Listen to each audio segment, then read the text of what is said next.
سڵاتە نەبێ بینەرانی شارپرس نرخی نەوت تا دێت بەرزتر دەبێتەوە ڕۆژانە چەند دۆلارێک دەچێتە سەری و لە ئێستادا نرخی نەوت گەشتۆتە 118 دلار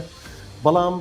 لە هەرێمی کوردستان قەیرانەکان تا دێت زیاتر دەبن قەیران لەسەر قەیران ڕوو لە هاوڵاتیانی هەرێمی کوردستان دەکات ئێستا لە هەرێمی کوردستاندا دەتوانین بڵین شتێک گەشتنی خۆی نەماوە و ئەمڕۆ مامۆستان و فەرمانبەران لە سنووری پارێزگای سلێمانی و هەڵەبجە بایکۆتی دەوامیان ڕاگەیاند و دەڵێن تا موچەکانمان پێ نەدرێت ئێمە ناچینەوە دەوام. حکوومەتی هەرێمی کوردستانیش دەڵێت لە بانکەکاندا ئێستا هیچ بڕەپارەیەک بوونی نییە تا بتوانین دەست بە دابشکردنی موچە بکەین. دەپرسین نرخی نەوت بگاتە چەند حکوومەتی هەرێمی کوردستان دەتوانێت لە کاتی خۆیدا موچەی فەرمانبەران و مامۆستایان دابش بکات و دەپرسین ئێمە وەکو کورد وەکو هەرێمی کوردستان لەکوێی ئابووری سربەخۆدای. گفتوگویم بابەت هەم دەکەین لەگەڵ بەڕێز دکتۆر کاروان حەمەساڵح لێکۆلەر و پسپۆر و کارگێری ئابووری. دکتۆر کاروان سڵاوت دەبێ ئەم کاتەوە باش لە ناونیشانی نووسینێکی بەڕێستەوە دەست پێ دەکەم. ئێمە لەکوێی ئابووری سربەخۆدای؟ بەڵێ وەڵاوە پرسیارێکی ئاوکێشە، بەڵام ئەوەندەی بتوانم بە پوختی بۆی کە شتە گرنگەکان ئاماژە پێ بکەین بۆەوە بیسەران و بینەرانی شارپرێس و هەموو هاوڵاتیان. لە ڕاستیە لە ماوەی ڕابردووە بە هەڵەدابردنێک هەبووە لە تقریباً لە دوای 2014 لەسەر مەسەلەی پرسی ئابووری سربەخۆ کە ئەمە بەڕاستی تێرمێک و زاراوەیەک و پرۆسێکی زۆر فراوانە کە ئەوانەی کە بوونەتە دەوڵەت و چەندین هەنگاو و حکوومەتی شانبینی و ئەزمونێکی دەوڵەتداریشان هەیە زۆر بەکەمی توانیانێت بگەنە ئاستە و کۆمەڵ ڕێوشێنی خۆی هەیە و کۆمەڵی مەرجی خۆی هەیە. ئەو بە هەڵەدابردنە بەڕاستی زیاتر ئەوە بووە کە ئامانجەکەەوە بۆ چۆن نەوتەکە نرخێتە دەست بەغدا و خۆیان ڕاستەخۆ بیفرۆشن. ئەم ڕاستەخۆ فرۆشتنی نەوتەکەەوە هەموو بەرهەمێکی تر کاڵایەکە کە هەناردەیەکی بۆ دەرەوە ئەم هەناردەکردنی کاڵایە ناتکا بە خاوەنی ئابووریکی سربەخۆ کە ئەگەر شەفافێتی لەگەڵان نەبێت ئەگەر چارەسەری گەندەڵی لەگەڵان نەکرێت ئەگەر نەزانی ئەم بەرهەمە چۆن ئەفرۆشێ و چەنی ئەفرۆشێ و پارەکەی چۆن ئەگەڕێتەوە لە باشترین حاڵەتیشا ئەگەر هات بەهاتایە و شەفافێتی تیاوایە و گەندەڵیشی تیانە وایە ئێمە ئەبووینە خاوەنی داراییەکی سربەخۆ کە لە جاری چاوەڕێی پارە لە بەغداوەکەین خۆمان پارێکمان بەدەسەکەت لە باشترین حاڵەت. بەڵام بەداخەوە ئەبینین ئەو کاتی دلار نرخی 98 دلار بۆ نرخی 9 180 دلار ئەبین دۆخی هاوڵاتەنە خۆیەتی کەواتە نەک ئابووری سربەخۆمان بەدەستنێناوە بەڵکو دارایی سربەخۆشمان بەدەستنێناوە. ئابووری سربەخۆ بۆ معنەیە کە تۆ بە کورتیەکەی ئەگە بە بەسانایی پێناسەکەی بکەین ئەوەیە کە ئیرادە و سەروەری بڕیاردانی ئابووری لە دەستی ئەو دەوڵەتە ئەو هەرێمە خۆیان بێت. ئێمە هەرێمی کوردستان ناتوانێت ڕێگری کە لە بەرهەمێکی کوشتتوکاڵی بەرهەمێکی پیشەسازی هاوردەکرا و ئەگەر بێت و لە ناوخوا هەبێ ئێمە بەرهەمی ناوخۆیمان بەڕاستی لە ئاستێکی شەرم هێنایە. ئێمە ئەتوانین بڵێن سیستەمی بانقیمان هەر سفرە، سیستەمێکی بانقیمان نییە کە بتوانێت تداولی پارە بکە بتوانێت کەرتەکان بەرەو پێش بخوا کە سیستەمی بانق و دڵی اقتصادی هەج وڵاتێکە ینی کە تۆ دڵت نەبێت چۆن ئەژیت و چۆن بژانەوەکەی چۆن دارایی جموجۆڵەکە لەو ناوچەیە. بۆیە من ئەمە هەر ببیستن بە پرسێکم و دیانی وتم سیستەمی بانقی ینی شەریکەی ئیتیسالاتێ سیستەمێکی دروست کردووە بە ئۆنلاین پارە وەرەگریت و پارە ئەنێری دیانی تۆ دەوڵەتێک چۆن حکوومەتێک چۆن ناتوانێت ئەمە بکە ینی بۆ سیستەمێکی بانقی. ئەو وەڵامەکە ئێوە بوو ینی سیستەمێکی بانقی دابنین هەموو کەس بزانێت چەند لە گیرفانمانەیە. بۆیە ئەم مێنتاڵەتی ئەم جۆرە بیرکردنەوەیە کە تۆ خەمی گیرفانی خۆت دەبێت خەمی ئەوە دەبێت کەس نەزانێت چەندت هەیە ئەمە عقلەتێکی حکومڕانی دروست نییە. عقلەتێک نییە کە دەرەنجامەکەی بمانگەێنێت ئابووریکی سەربەخۆ. ئەوەی کە بەڕاستی لە ڕابردوواکرا بە هەڵەدابردنێکە ئەمە چەنە من ئەبینم چکەمە بەسم بۆ کە ئەوە ڕاستکەمەوە سیاسەکانی خۆشمان ئەوانشی کە ئەتوانین بڵێن ڕخنیان هەیە لە شێوازی بەڕێوەبردن لە ڕخنیان هەیە لەو گەندەڵیە زۆر جاوشی ئابووری سەربەخۆوا بەکارێن کە ئێمە ئابووری سەربەخۆ کوڕی کردەوە بەسەرمان نە هەر نەمان بۆ تاقورکا بەسەرمانە ئەوەی کە هەمان بووە نەوتێکە هەناردە کراوە قەرار بووە سەربەخۆیی دارایی بەدەستبین ئەویشمان بەدەست نێناوە. بۆیە ئەمە پرۆسەیەکە کاتێک کە ئێمە هەرێمی کوردستان بڕوا بکە ئیرادی ئەوەی نییە کە بتوانێت بڕیار بە پاڵاوگەی زیاکە بۆی هاوڵاتیان سرە بۆ نەوتی سپی نەکردن لە کاتی زستانە. یعنی کە تۆ نەتوانێت چارەسەری ئەوە بکەی ئەمە پێوتە چی یعنی ئەتوانین بڵێ سۆڤرنت یعنی سەروەری بڕیاری سیاسی بڕیاری ئابووری هێشتا ئەمە نەماتوانین لە دەستی خۆمان نابێت کە ئەمەش هەنگاوی قورسیەوێ هەنگاوە قورسەکە ئەبێ ئەم دەسەڵاتە لە خۆیەوە دەست پێ بکات چۆن بتوانێت کاتە ئێمەز بدیقەت بە دانوستانەکەین لەسەر پۆستێک شەڕەکەین لەسەر پۆستێ بەس تا ئێستا نەمان بینیوە لەگەڵ دەوڵەکە دانوستانکەین لەسەر ئەوەی چۆن ئەم دەوڵەتە ڕێگە بگرین ئەم بەرهەمە ناوخۆیانەمان گەشە پێبین و بەرهەمەکانی ئەوان ینی ئەمە پرسێکی علمیە چۆن بەرهەمەکانی ئەو هەماهنگ هەبێ لەگەڵ بەرهەمەکانی ئێمە چۆن ئەو هاوردە هەیە بە وڵاتی ئێمە چۆن ئێمە شەناردەمانە بێ بۆ وڵاتیەوە تەنسیقێکی اقتصادی لێوەشە تەنسیقێکی سیاسی دروستە بێت ئەوەی کە ئێمە سەرچاوی هەموو تەنسیقێکی ئێمە نەوتەکەیە کە نزیکی زیاد لە 700 کۆمپانیا بەسەر ئەم نەوتی هەرێمی کوردستانە وای کردووە تووشی نەزیفی دارایی کردووە داهاتەکەی کە ئەگەڕێتەوە وای لێکراوە کۆستی تێچوونی ئەم نەوتە لە دەرهێنانەوە بۆ بازارکردن بۆ گواستنەوە بۆ گەڕانەوە بۆ خەرجی بانک بۆ هەموو شتێکی بە جۆرە بەرزکراوەتەوە داهاتەکەی هەرچەندێک بێت هەمیشە سفرە بێت من لە شوێنێکی ئەمن و منم باس کرد بۆ ئەی ڕوونتر بێ کاتێ بۆ منە کە تەنکیە کا تا پاری زۆری لێ بچێت ئەگەر چەند لێچوونێکی هەبێ لە خوارەوە زۆر پێوی دیار نییە باشە بەڵام ئەگەر هاتوو چەندێکی زۆریش لێ بەس لێچوونەکانی زۆر بێت ئەوە بە هەر چەندێکیشی تێبچێ ئەو ینی وەڵامێک ئەو پرسیارت کە چەندێکی زۆرتر تێبچێ نەوتیش بێ بە $200 بەرمیلەوە لە بەروی لێچوونەکان بەردەوام زیاکە هەموو گیرفانی بۆ هەڵدوریەوە بۆیە ئێمە ئیسفادەی لە ناکەین نرخی نەوت $110 بەرز بکەوە $110 لەبەرەوەی کە $8 لە کاتەیە کە ڤایرۆسی کۆرۆنا بڵاو بۆ لە جیهانە و نرخی نەوت گەشتە سەر $8 نرخی بەرمیلێک نەوتی برنت هاتە سەر $8 بەڵام ئێستا $118 ئەو کاتە ئێستا چۆن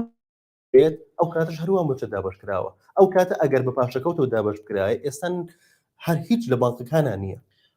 لەوە لەگەڵ ئەوەی شاکەنەوت بوو بە $8 جموجۆڵی بازرگانی و داهاتی سنوورەکان زۆر کەمی کرد ئێستا داهاتی هەموو گومرگ و مەرزەکان هەمووی کراوەتەوە و داهاتێکی زۆر هەیە داهاتی باج و ڕوسوماتی کۆمپانیەکان هەیە داهاتی ئەو هەموو کە ئەگەرە لە ناخوا بۆ داهاتی نانەوتی زۆرمانەیە کە ئەگەرێتەوە بۆ حکومەت و ئەگەرێتەوە بۆ قاسی حکومەت یان ناگەرێتەوە ئەوە حیزب و ئەوە دەسەڵاتداران نەزانن وەزائیدەن هەموو ئەو داهاتی نەوتە ئەتوانین بڵین من لە وتارەکەشم ئەمەژەم بەوە کردووە ینی زۆر باز لەوە ئەکرێ هەرێمی کوردستان ئەوەی بۆ ئەمێنێتەوە نە ئەوەی کە لەوان ئەمێنێتەوە بەشدارانی پرۆسەی نەوت ئەوەی کە ئەمێنێتەوە لێیان ئەوە ئەیەن بە هەرێمی کوردستان نەک هەرێمی کوردستان خاوەنی پرۆسە و داهاتی نەوت بێت و بەشی شەریکات و دەستگاکان بە نە کۆی داهاتی نەوت لە دەست هەرێمان نییە لە دەست شوێنێکی ترە لە دەست دەستگایەکی ترە لە دەسەڵاتێکی ترە ئەوان بەشی هەرێمی کوردستان بۆیە بەلامان و ئاسایی بێ مانگی 8 9 10 11 12 هەرچێکە بێت نەوت هەرچەندێک بێت 350 ملیۆن نەگەڕێتەوە بۆ قاسی حکومەت بۆ لەبەرەوەی بەشدارەکانن بەشی هەرێمێن نەک هەرێم خاوەنی نەوت و داهاتەکەی بێت و بەشی ئەوان بن ئەمە پرۆسێکی زۆر جیاوازە کە گومان ئەخاتە سەر خاوەنددارێتی هەرێم لە بەرامبەر نەوتی هەرێم خۆی ئەو بڕیاری دادگای فیدرالی دای چۆن لە سوودی هاوڵاتیانی هەرێمی کوردستانە ئەگەر بڕیارەکە بچێتە بواری جێبەجێکردنەوە خۆی بڕیارەکەی دادگای فیدرالی ئێمە پێشتر ڕوومان کردەوە ئەو بڕیارێک بووە لە مەنزوورێکی نێودەوڵەتی کە فشارێک بۆ فشارێکی مۆزوعەکە پەیوەست نەبوو بە 10 ساڵ هەرێم نەوتە ناردایەکە مۆزوعەکە پەیوەستە بە غاز کە ئێستا لە جیهانە سەدەی جەنگی وزەی غازە کە لە هەرێمی کوردستان لە جیهانە هەیە و بۆ معلومات هەرێمی کوردستانیش دوای ئەوەندە ساڵ نەوتەکەی ئاوا هەرزان فرۆشکرا و بۆ جۆرە مامە لەگەڵاکان نەوتەکەی بەرەو کەمبوونەوە چێت دیکلاینەکە یعنی ئەوە مژدەیەکی ناخۆشە ئێمە غازەکەمان ماوە غازەکەش ئەبینین کە ئێستا چاوی تەماعی لەسەر لە دوای قەتەر ئێمە ناوچێکی زۆر دەوڵەمەندی بە غاز کە لە گومان هەیە لە ساڵی 2035 بگاتە 40 ملیار مەتر سێجا کە من لە ماوەی 15 ڕۆژنەوە پێشاکەوتم کە عقدی تورکیا لەگەڵ ئێران لە 2026 تەواو بێت لە مەسەلەی غازە و غازی ئێران زۆرترەکەوێت لەسەری بۆیە تورکیا چاوی لەسەرەتی کە غازی هەرسوود لە غازی هەرێمی کوردستانە ئەمڕۆ توێژنەوەیەک لە ناوەندێکی ئیندیپندنتی بەریتانی هەمان قسەی ئێمە پێشڕاست کردوتە کە بەڵێ تورکیا چاوی لە غازی هەرێمی کوردستانە و داوای 25 ملیار مەتر سێجا غازی هەرێمی کوردستان لە بەرەوەی غازی ئێران زۆرەکەوێت لەسەری کەواتە ئەوە پرسێکە لێرەشەوە ئێران بۆ ئەوەی کە ئەم عقدێکە لە 2026 تەواو بێ بۆ ئەوەی بەدیلێکی دروست نەبێ بۆ غازی ئەو و تورکیا غاز لەو کرێ وەزائیدەن غازە فرۆشە بە عێراق و سەرچاوی دابینکردنی کارەبای عێراقیشە و لەولاوە ئەچینەوە بۆ سەر هێڵی رووسیا و چین کە ئەوانیش کەوکو رووسیا کارتێکی زۆر بەهێزە بەڵام وا بەکاری هێناوە لەبەری بۆ وڵاتەکەی خۆی وەکو کارتێکی سیاسی زۆر گەورەی نێودەوڵەتیش بەکارێنە ئەبینی سەیرەکەن ئێستا هەموو ئەمە ئێکە ئەوروپا ناتوانێت هیچ کار لەبەر غازەکەی ئەگەر نەیتوانێت ئەو کارتی غازە باش بەکاربێنێت ئەوروپا و ناتۆ زۆر ئەیانتوانی بە ئاسانی رووسیا بخەنەوە قابلەخۆکەی بەڵام ئێمە ئەم نەوتەمانێ ئەم غازشمانێ یعنی ڕاستە کارتێکی ئابووری بەڵام کارتی ئابووری ئەوەیە کە تۆ بتوانانی کارتی سیاسی بەدەستبێنی یا بە پێچەوانە کارتێکی سیاسی دێ کارتێکی جۆگرافی دێ جۆپۆلیتیکی دێ بتوانانی کارتی ئابووری بە بەدەستبێنی هەموو ئەم پرۆسە ئەتوانین بڵێن لە مەسەلەی غازە هەرێمی کوردستان بکەرە ڕئیسیەکە نییە کێڵگەیەکە فیلدێکە یان با بڵێ مەفعول بیە کاری لەسەر ئەکرێت لەلایەن دوو تەرەفە تەرەفی قەتەر و دەوحە و لێوە بۆ ئیمارات و لێوە بۆ ئەمریکا و حتا کەنەدا و ئەوروپا لێرەشەوە لایانی بەرامبەر مەسەل رووسیا و چین و ئێرانە ئەم دوو بەرامبەرە لەسەر چی لەسەر بەشێک لەسەر شوێنەکانی تریش بەڵام ئێستا هەرێمی کوردستانی چاوی لەسەرەکە غازێکی زۆری هەیە و چاویان لەسەرێتی لێرە پرسیارەکەەوەی های هاوڵاتیان پێی خۆشە ئەم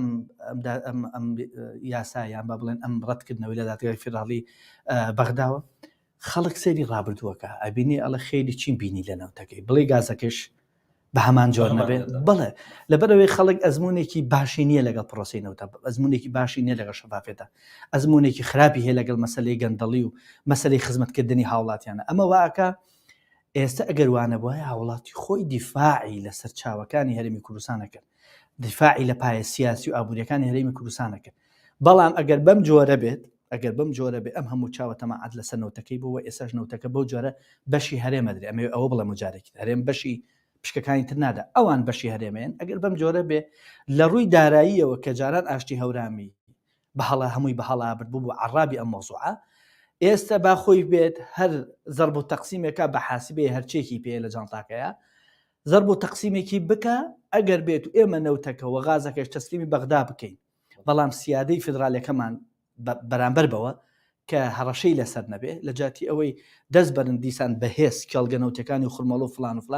نەگاتە ئەوە حەلی وەسەد ئەگەر بێت و نەوتەکەەوە ئەوەیش لە ڕێگەی بەغداوە بفرۆشین پێم وایە لە ڕووی دارەیە هەرێمی کوردستان زۆر باشتر قازانجێتی بەڵام من دڵنیام ئەگەر ئەوە بکرێ بەڵێ حیزب زەرەرەکە دەسەڵات زەرەرەکە شەخص زەرەرەکە بەڵام کێ قازانجەکە هاوڵاتیان ئەگەر لە ڕووی دارایەکەوە پرسین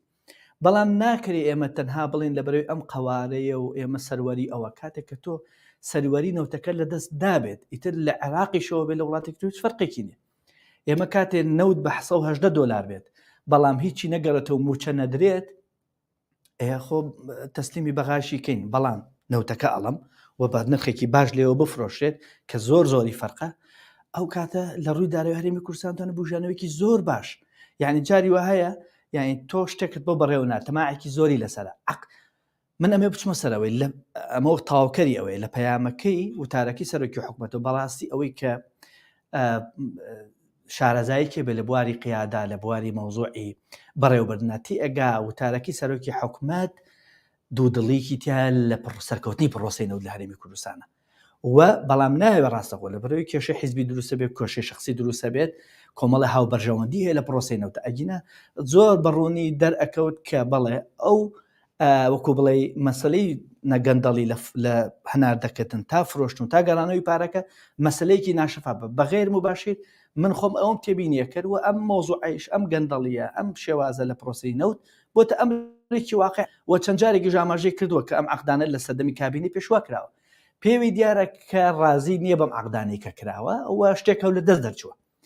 ئەمە فرسەتێکە بۆ کابینەی نوێ کە لە مەسەلەی پرسی خازا تێڕوانینێکی نوێ استراتیجێکی نوێی هەبێ وەزایدەن لە مەسەلەی پرسی نەوتە بە جۆرێ مامەڵەکە یعنی نەبێتە بۆ نمونە ڕوو لە تورکیا بکە و پشت لە بەغا و پشت لەوان چۆن کاکە شارێکی بچووکمانێ ئەمما ئەم شارە توانێتی بەم بچووکی خۆی بەبێوی هیچ شتێکی بێت توانێتە ببێتە محورێکی دانوستکار محورێکی مصلح لە بینی هەموو لایەن ناکۆکان لەگەڵ وڵاتەکە ناکۆکانە کە ئەوانە ئەمانە چه وڵاتەکان ڕێگەخە هەرێمی کوردستان جیۆپۆلیتیکەکەی وایە ئەبێ ئەم ڕۆڵە ببینێ نابێت ناکۆچەکان لە وڵاتی خۆیان کۆکاتەوە نابێت ببێتە تەڕەف استراتیجی هەرێمی کوردستان لە ڕووی سیاسی و ئابووری زۆر گرنگە خۆی بکاتە ناوچەیەکی بازرگانی و لەگەڵ هەموو تەڕەفەکانە لە ئێران و بیگە تا بەغدا تاوەکو تورکیا پەیوەندێکی هاوسەنگیە بێ و ببێتە هۆکارێک بۆ ڕێخستنی ئەو ناکۆچانش کە زۆر جار لە بەغداوە ئەم هەوڵە دراوە و لە هەرێمی کوردستانش ئەبێ هەمان استراتیژ بگیرێتە بەر بەغدا ئەوێ خۆی بکاتە سنتەر، خۆی بکاتە سنتەرێک بۆ کۆکردنەوەی وڵاتە عەرەبیەکان بۆ ئەوەی لە ناو عێراقا ناکۆکیەکان کەم بێتەوە، نەک عێراق ببێتە سەرچاوی ناکۆکی و لەگەڵ بەرێکا و بەرەیەکی تر دژاتی بەرێکی ترکە. هەرێمی کوردستان ئەبێ ئەم استراتیژیە گرێتە بەر. ئێمە بڕوامان وایە بۆ دوورمەوەدا باشترین ڕێگا بۆ هەرێمەوەیە. پێویستەکە لە ڕووی کارتی سیاسی، کارتی ئابووری لەگەڵ تورکیا و لەگەڵ ئێران و لەگەڵ بەغدا و لەگەڵ ئەمریکا و لەگەڵ سعودی و رووسیا بە جۆرێک بێت ئەم ببێتە سەرچاوەی ڕێخستنی ناکۆکیەکان و چارەسەرکردنی ناکۆکیەکان. خۆی هەرێمی کوردستان ناجێگری سیاسی تا چەند هۆکار و کاریگەر بووە لەم دۆخە و لەم قەیرانانی لە هەرێمی کوردستانە ڕوادەن. پرسیارێکی دقیقە، ینی ناجێگیری سیاسی جاری وای هەواڵێکی سیاسی ناجێگیری ئەقتصادی دروستەکە بە پێچەوانە جاری وا هەیە جەنگێک کە لەوانەیە هەڕەشێکی زۆر گەورەش نەبێت ناجێگیری سیاسی دروستەکە، بۆیە ئێستا زۆر تەواو ینی تێکەڵن لەگەڵ یەکە ئابووری سیاسی. ئەم ناجێگیری سیاسی لە هەرێمی کوردستان هەیە بەڕاستی ڕیشەیەکی مێژووی هەیە، بەڵام بەداخەوە نەتوانراوە چارەسەر کرا. چارەسەرێکی ڕێشەی ناڵێن هەمویان ببن بە یەک حیزب، فرەیی سیاسی هەبێ، فرەیی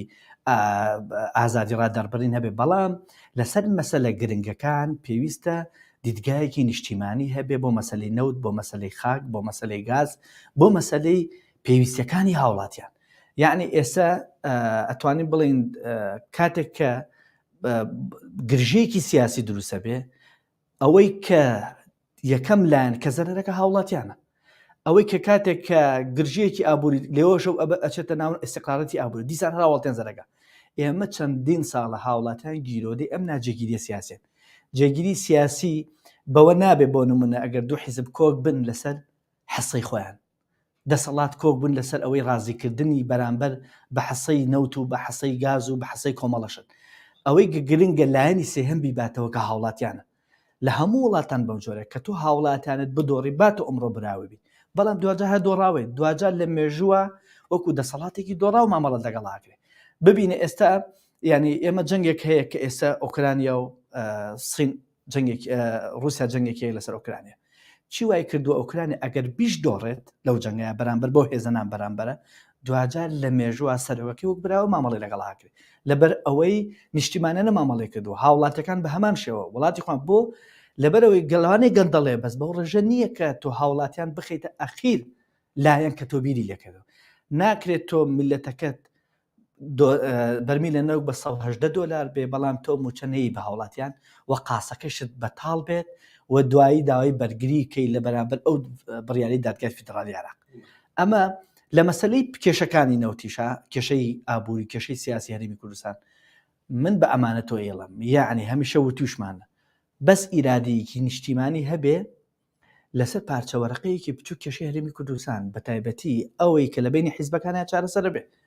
بەس ئەگەر ئیرادەیەکی نیشتیمانەیە. بەڵام کاتێک کە هەمومان لە پێناوی ئەوەی کە حیزب گیرفانی پڕ بێ، حیزب پۆستی باشتری بەدەستبێنێ، بەدڵنیاییەوە ئەوە دیدگایەکی حیزبیە، ئەمە ژوای کردو وێنە و خەم و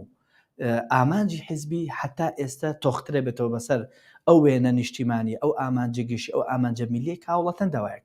یعنی بەداخەوە دوای 30 ساڵ ئێمە ئەو وەزعی جادە و ڕێگاوبارمان بێ، دوای 30 ساڵ ئەمە وەزعی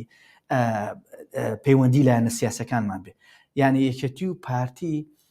بیشیانەوێ نیانەوێ بەرپرسن لە 30 ساڵی ڕابردوو و بەرپرسن لەوەی کە ئێستا هاوڵاتیان ئەگەر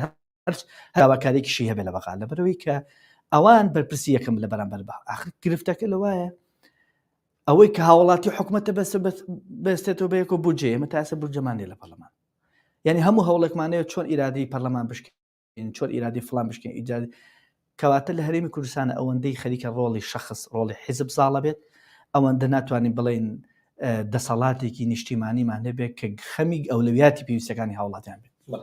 باج و ڕسومات لە هەرێمی کوردستاندا وەک دەزانین بەرز بووەتەوە، زۆر بەرز بووەتەوە لەسەر تاک بە تاکی هاوڵاتیانی هەرێمی کوردستان، بەڵام لە وتارەکەی سەرۆکی حکوومەتە دەڵێت ئێمە نەمانتوانیوە داهات بەرز بکەینەوە. ئەم داهاتە چی لێت؟ ئەم پارەی کە بۆ باج و ڕسومات وەرەگیرێ چی لێت؟ باگیان ئێمە بڕوا بکە زۆر پێش ئەوە ئەم حەزەرمان ناوتمان زیادکردنی ئەم باج و ڕسوماتە بە ڕێژەی لە 300 ئەوە ڕاستە تۆزیای ئەەکەی بەڵام بە سالب بێت بۆ دێتەوە بۆت کۆ نابێتەوە خەڵک نایات لە ڕوو عیلمەکەەوە چۆنە و دواییش لەم ئاخریا بەرپرسی دەستەی وەبەرهێنانی هەرێمی کوردستان وەزام دکتۆر محەممەد شکریە کێ ڕێک قسەکە ئێمە سەلمان وتی ئەبێت چاو بخشێنە بە باج و ڕوسومات لەبەر ئەوەی ئەم زیادکردنەوەی کردو داهاتمان بۆ نەگەڕێتەوە یەکی لەو کارەکان چێ لە هەموو گیانە بەداخەوە یعنی ئەم وڵاتە لەسەر بنەمایەکی واقعی زانستی بەڕێوە نابرێ وە گوێژ ناگرن لە هەموو وڵاتەکە توکە باج و ڕوسمات تۆ زۆر زیاکەی کۆمپانیا و دەستگاکان بەرەو نافەرمی بوون ئەچن بۆ خۆ دزینەوە لە باج و ڕوسومات کاتێکە بەراو نافەرمە بوون ئەڕۆن وەردەوەدا ئەو وڵاتە شبە وەجهێکی قاچاقی لێ دروستە بێت کێ ئازایە بەبێ ناو ئیشێ بک بۆی ڕاکە لە باج و دەرامەت ئەمە لە هەنێ وڵاتان هەیە ئەمە ئەکەن بەڵام حکومەت ڕێگە نایە و هاوڵاتیانیش پیان خۆشنی و ڕێگە نایەن کۆمپانیاک بازنایە بۆ لەبەری ئەو باجەکەیە ئەچێتەوە خزمەتی هاوڵاتیان بەس لای ئێمە یعنی هیچ کەس دڵخۆش نیە بۆ باج و دەرامەتێکە یا بە ڕێژەیەکە لەسەر بنەمایەکی واقعی بۆ معنای کە دۆخی هەرێمی کوردستان و هاوڵاتیانی خوازە لەسەر بنەمایەکی زانستیش نییە نمونەیەکت بۆ بێنەوە لەو ویلایەتە یەکگرتووەکانی ئەمریکا لە سەدان نزیک بۆ 9.5 اقتصادی ئەو وڵاتە پشت بە شەریکاتی بچووکە بەستە و بەردەوام داعمی شەریکاتی بچووک و مامناوەند ئەکا بۆ ئەوەی کە هەلی کار زۆرتر بەرەخسێنن بۆ ئەوەی لەسەر پێی خۆیان بۆسن تێچویان کەم بێت داهاتیان زۆرتر بێت تا بەرەو پێشەچن لێرەوە لە جاتی 3 کەس دەستی کار بن بە 5 بەڵام زۆرترین باج و ڕوسومات لەسەر شەریکاتی گەورەیە لە هەرێمی کوردستان ڕێک پێچەوانەکەیت شەریکاتی گەورە پارەی کارەبان نایە پارەی ئاو نایە پارەی حیج نایە چەندەها نمونەمانەیە شەریکاتی حیزبی ئێن چیەکەن هەموو زەختەکان شەریکاتی بچووک و مامناوەند ئەمانەیش زۆر بە ئاسانی بەرەو نافەرمی بن بڕۆن پرسیار بکەن چەند کۆمپانیا ناوی کۆمپانیای لێکرێتەوە ئیفلاسبوونی خۆی ڕاگەن لە ڕێیەکی ترەوە هەمان ئیشی خۆیەکە بە ناوێکی ترەوە بۆی لە باج و ڕوسومات ڕاکەن ئەمە بۆ لەبەر ئەوەی ئەم بڕیاری حکومەت دوای کرد کە هاوبانی ئەموو ئەم سێکتەرە بازرگانی و پیشەسازی ئەوانەی خستە زاویەکەەوە ڕێگەی نەجات بوونیان نەبوو یان ئەو تابێ ئیفلاسکەن یان ئەوە تا ئەبێ بەرەو نافەرمی بوون بچن خۆی دوو ڕێگەی خراپی یا بە اختیار بەکەرتی ئابووری لە هەرێمی کوردستانە زائیدەن ئەو شێوازە باجێکە وەرگیراوە لە ڕابردەوە ئێسش تا ئەسە وعدێ ناوە کە پێداچوونەوەی پیا بکەن ئەو پێ ناوترێ باج ئەو پێوتێ سەرانە هەتا ئێستا بە عەقڵیەتی کۆن مامەڵەیان کردو چۆن دوو چەکدار ئەچون لەسەر جادەیەک ڕێگانەگر لە خەڵکو و پارەیان وەرەگر سیارەکە چیتیایە بەبێ ئەوی بزانە ئەمە خێرەکە قازانجەکە ڕێک بە هەمان شێوە مامەڵەیان کردووە شەریکەیەکە هەر کەسێکە تۆ ساڵان تەخمیناتێکیان کردو خۆیان بەبێ ئەوە یەک کەس لە باج و ڕوسومات بێ سەردانی ئەو شوێنانەکە تۆ بێ ئەو نەبیت ئەوە سەرانەیە ئەوە باج نییە باج ئەوەیە لە هەموو وڵاتان نوێنەری ئەو شوێنانە داوای ئەوراقی ئەو دەستگایانەکە ئەو کۆمپانیانەکە داوای ئەوراقی مالی ئەکا کە تۆ چەنە خێرکردۆ چەنە زەرەر کردووە تووشی قەیرانێ بوو چوە بوو لەسەر بنەمای ئەوە داوای باجەکەی لێەکە کە ئێستا خۆیان ئەیانوێ ئەم ڕێگە ڕاست بکەنەوە بتەمەنا ئەەکەم ڕاستی بکەنەوە و بۆی باجەکەی زۆرزر نەبێت چونکە ئەگەر ئاوا بڕوا بەڕاستی کەرتی نزیکی لە 180 بەڵندەران لە سلێمانی بەتایبەت دیفلاسیان کرد ئێمە کێ زەرەرەکە دیقەت بە ئوستاز ئەگەر بۆ ئەم کۆچی ئەم جارە جیاواز بوو بۆ دەسەڵات گوێ لێخوان بۆ ناهاو دیراسەیەکی بکە کە ئێمە داوامان وەرن دیراسە بکەن جاران بەس هەژارە ڕێ ئێستا بۆ دەوڵەمەندیش کۆچەکە دەوڵەمەند بەشێکی لەسەر باج و ڕوسومات دەوڵەمەند لەبەر ئەوەی کە زۆری بۆ ئەهێنرێ لەبەرەوەی نامرتاحە لەبەرەوەی هەج ڕۆژە و نائستیقرارەتێکی سیاسی نائستیقرارەتێکی ئابووری واکە کە هەڕەشە لەسەر ئەوکە نازانە ساڵێکی ترچیکە نازانێت 2 ساڵی ترچی بکە لەبەرەوەی هەر ڕۆژی شتێک ڕوایە یعنی ئێستا لە ئێران ئۆفرێکیەوە بە هەموو بازرگانان لە وڵاتەکانی تر بە کەمترین نرخ زەوی دەداتێ بڕۆ کارگەدا بنە فەرمووی ئێستا لەگەڵ ڕێزمەژووری بازرگانی کۆمەڵێک مەغزن ئەوەی دروست کردو بڕۆ بزان چ فەساحەتێکی دیە ئەمە کێ ڕێگەی بەمەیەوە یا شوێنەکانی ترش بۆی بەڕاستی ئەتوانین بڵێن سیستەمی اقتصادی سیستەمی سیاسی لە هەرێمی کوردستانە سیستەمێکی زۆر ناجێگیری زۆر ناعیلمی زۆر ناواقعیە کە چارەسەرکردنی پێلەی پێویستە لەسەر بنەمای پلانی 1 ساڵ و 5 ساڵ و 10 ساڵ بەڵام بەم جۆرە بمێنێتەوە دڵنیابن ئەگەر خۆشیان زەرەر نەکەن زەرەری مادی ئەوە بەڵام مێژویان هەتا بە ڕەشیە منێتەوە هیچ پرەپارێک نەبێت من سەراحەت پێ دڵم هیچ متمانەیەکم بە سیستەمی بانقی لێرەم هەر نیمانە سیستەمی بانقی ئەو بانقی کە هەیە بەڕاستی ناوی نانێ بانق کەی ناوی بانقە حیزب بتوان دەستی بۆ بەرێ ئەوە کەی بانقە ئەوە بەڕاستی شوێنێکە خۆیان شوێنی پارە هەڵگرتنیانە لەوێدایانە یعنی ئەوە ناوی بانق نییە حیزب بتوان دەست بەرێ بۆ پارە تۆ ئەزانی کە لە ئێران چەند لە دوای ساڵی هەشتاکانەوە یەکەم هاتە سەر حکم یەکسەر جەنگێک لەگەڵ عێراقا تووشی بوو بۆ ئێران کرێکارێک پارەکەی خاتە بانقەکە متمانی بە بانقەکەی لە شەڕی ئێران عێراقیشا بانقەکان دەست نەبە بە پارەکەی کەس دینارێکی نەخورا بۆ کەواتە چونکە متمانەی بینی هاوڵاتیان و بانق هێڵی سوورە کە ئەو متمانە بڕا گەورەترین کارەسات دروستە بێت ئێمە متمانەی بانق لە هەرێمی کوردستانە لەگەڵ هاوڵاتیانە لە شەڕی داعشەوە دروست بوو کە دەسەڵات چۆ بانقی بڕیوە پارەی بانقەکانیان بەشە کرد بۆیە بەڕاستی ئەوەی ناوترێ بانق ئەوە هەر شوێنێکە ئەوتان بڵێن ناوی دەست شوێنێکە بۆ کۆکردنەوەی پارەی حیزب و هەچ کاتێکە ویسیان دەسڵە هەچ کاتیشوان دەستی بۆ من یعنی هاوڵاتی بە خاوەنی ئەو پارە نازانن حیزب خۆی بە خاوەنی ئەو پارە زانێ بانقێکی حیزبیە بانقێکی مؤسسی نییە لە وڵاتان بانق بۆ ئەوەیە کە بتوانێت هەڵاوسان دیاری بکە ڕێژەی هەڵاوسان ڕێژەی بەرهەمی ناوخۆی پێشخستنی بەرهەمی ناوخۆی پێشخستنی کاتە بازنگە یعنی کورت و مختصر چۆن دڵێک خوێن ئێنێ خوێنە بە ئیشی بانق ئەمەیە پارە ئێنێ پارە تەوزیعەکە بۆ بژانەوەی وڵات ئێمە خەڵک پارە ناباتە بانک سیقی بە بانک نییە لەبەر ئەم حەدەسانی کە ڕوئەیە کە یەک حەدەسی ئاوا بە 10 ساڵی تر تەعویز ناکرێتەوە بە دروستکردنەوەی متمانە لێوەشەوە پارێژ ناچێت بۆ بەرهێن کاتێکە پارە ناچێت بانک چی هەیە هەموو پارەکە ئەوەیە کە تەوزیع ئەنێرێ بۆ بانقەکان بۆی لەوێ بچن موچەکانیان وەرگرن ئەوە سیستەمی بانقی نییە ئەوە ئەتوانێت ئەوە شت نەبێت چارەسەری سەرەتایی چییە لە ڕووی ئابوووریەوە لەم دۆخەی هەرێمی کوردستانی تێکەوتووە لای چارەسەرەکە یەکەم جار لە ڕۆ سیاسیەکەەوە دەست پێەکە ئەبێ ئێمە لێک تێگەیشتنێکی سیاسی نیشتیمانی لە هەرێمی کوردستانە بێتەکایە ئەولەویەتی ئەو لێک تێگەیشتنە خزمەتکردنی هاوڵاتیان بێ ئەولەویەتی ئەوە دروست نەکردنی هیچ تەنگژەیەکی سیاسی لە پێناوی ئەوەی بتوانین دەست بەرین بۆ سیستەمی اقتصادێک بتوانین نەک دەست بەرین بۆ سیستەمی اقتصادیمان بتوانین بنیادی سیستەمێکی اقتصادی بنین بەڵام کاتێک کە لێک تێگەیشتنێکی سیاسی نیشتیمانی نەبێ کاتێک کە حزب لە سەروی حکومەتەوە بێ لە سەروی پرۆسە سیاسەکانەوە بێ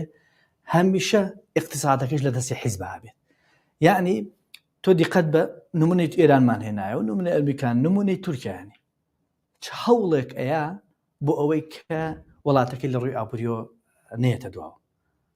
یعنی تەحەدایەکە بۆ ئەگەر بێت کە شکستێکی گەورەیە بۆیان وڵات پەکی ئەەکەوێ شەرمەزارە بێ بەرامبەر بە هاوڵاتیانی کاتێک کە تەنگژەیەکی سیاسی دوور هەرگیز ناگەین ئەوەی وەگەوەی ئێمە هەیە کاتێک کە هەڵبژاردنێکە بێ بە جۆرێک وەک لای ئێمە دەستێوەردە ناکردن بۆی خەڵک بێئومێد بێ لە پرۆسی سیاسی لەوێژە تەنگژەیەکی سیاسی دروست بێ و دەوڵەمەکان بڵم بەخوا ئابوووریەکەشمان هیچ و بە ئەم وڵاتە بەجێبێڵێ بۆیە بڕوا بکەیان لەوانە خەڵک عەجباتی لێبێ مەوزوعی اقتصادی تەنانەت ڕەبتی بە هەڵبژاردنەوە هەیە ڕەبتی بە پرۆسەی سیاسیەوە هەیە ڕەبتی بە تەنگژەی بینی حیزبەکانەوەی هەموو ئەمانە ڕەبتی هەیە بێکەوە